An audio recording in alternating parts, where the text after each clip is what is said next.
Ito po, mga boss, kung ang trabaho nyo po is panggabi at tulog po kayo sa araw or sa tanghali, ang marerecommend po namin sa inyo is itong honeycomb blinds.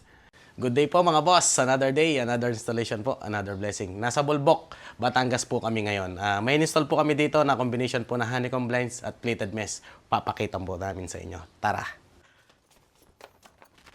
Ito po yung ating maganda at mabait po nating client. Ma'am, kaway po kayo. Ayan.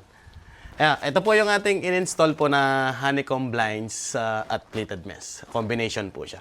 At makikita nyo po, ang pinaka-style po ng kanilang window is old style.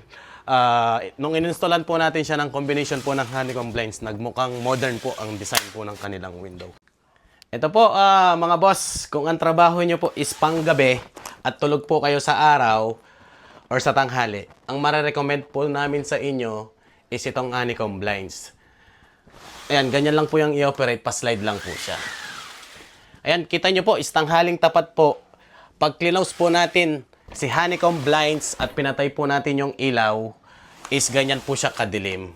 Ayan po, ganyan po ka-quality po yung honeycomb blinds po natin. Ayan. Kaya ito na ang solusyon niyo kung ang trabaho nyo is panggabi at tulog po kayo sa araw or sa tanghali. Itong honeycomb blinds ang ating marerecommend po sa inyo.